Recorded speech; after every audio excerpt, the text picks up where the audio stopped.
こんにちは、聖堂です。以前失語という書道用語があります。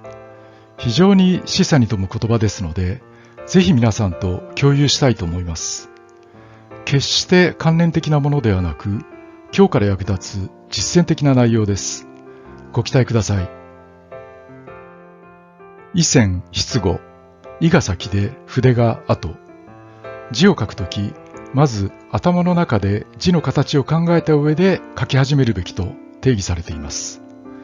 一字違いで以前失語、あるいは以在必然、筆の前に意があるという言葉もありますが、言わんとすることは同じです。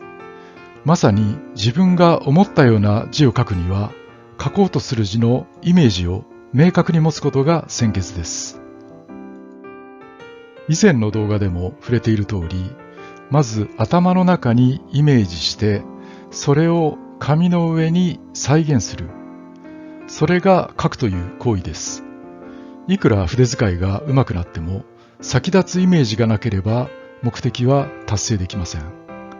以前失語は順序として極めて正しいアプローチです。意が示すもの、今話した字のイメージだけにとどまりません。もう少し範囲を広げた構成や構図も入ります。詩や文章といった一連の文字を書こうとする場合、全体の構成を考える必要があります。例えば、仮名書道のチラシ書き。どこに字を配置し、どういう空間を作っていくか。全体の構成が極めて重要な位置を占めます。以前失語、まず構成ありきです。分野は全く異なりますが、症状。どこにどの大きさで何文字配していくか、それこそミリ単位で構成を練ります。構成ファースト。構成抜きでいきなり書き始めることは 100% ありません。意の範囲は解釈によってさらに広がります。意図、意思、意義がそれです。何を書き、何を表現しようとしているのか、伝えたいメッセージは何なのか、そうした意がまずあるべきで、その上で初めて書くという作業が生まれる。文字の背後にある考えや気持ちこそが大切という解釈です。なんだか急に難しい話になってきました。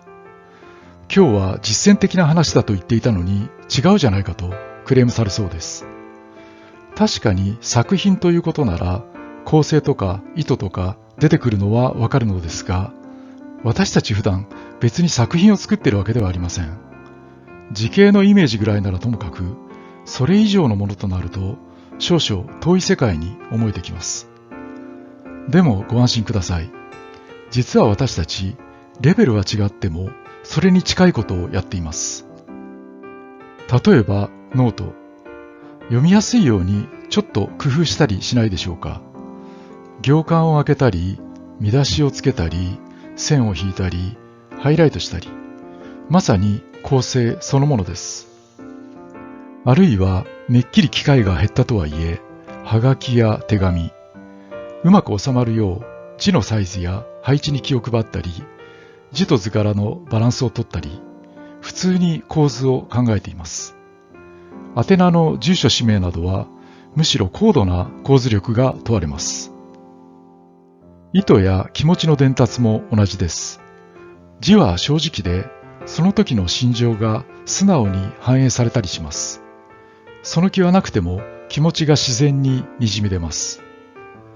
いやいや、ここで言ってるのはそんな浅い話ではなく、もっと深い書に込められた思考やメッセージなのだと先生方に言われそうです。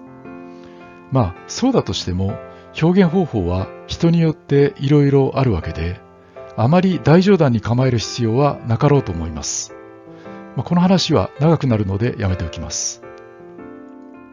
ともあれここでお伝えしたかったのは、以前失語のエッセンスは一部とはいえすでに我々やっているという点です。やっているのですから難しく捉える必要はありません。以前失語を今よりもう少し意識してみる。そうすればするほど私たちの字は確実に変わります。では具体的にどうするのでしょうか。効果的なのは最もベーシックな意線筆語。書こうとする字をイメージすることです。ただし、絶対に外せないポイントがあります。思い浮かべるのは字形だけではありません。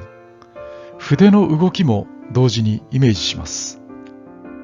どういうテンポ、どういうリズムで書くか、筆圧をどうかけるか、穂先はどうなっているか、指先の感覚はどうか、そうしたことをくっきりとした映像で想像してください。リアルな筆の動きを頭の中で事前に演習します。一種のイメージトレーニングです。イメージトレーニングといえばスポーツ。本番前にこれからやることを明確にイメージしてからプレーすると明言している選手は少なくありません。文字も同じです。筆の動きを鮮明に映像化できていれば、あとはそれを再現するだけ。動きが極めてスムーズになります。まるでなぞり書きをなぞるように、筆の動きに迷いがなくなります。最大の恩恵です。ここで意線筆語のもう一つの解釈にたどり着きました。これまでは書く前に意を先行させるという話でしたが、今の話はそうした準備ができていれば、書いている最中も意が先行することを示しています。ここで言う意は筆の動きのイメージです。イメージが先導役となって筆を導いてくれます。黙っていても筆は後からついていきます。これこそ文字通りの意線筆語です。改めて字形のイメージ化は意識しているかどうかは別として、字を書くステップとして自然に発生しています。違いが出るのは、それがどれだけ鮮明なものであるかどうか。そこが成否の分かれ道です。一方、筆の動きの映像化は意識しないと起きません。しかも大変です。すべての字でこれをやる時間はありませんが、ここぞという場合、この字だけはきちんと書きたいという場合の決め技として使えます。中には動きがイメージできない字もあるでしょう。字形すらぼやけているかもしれません。それはその字がまだ十分にインプットされていない、自分のものになっていないことを意味します。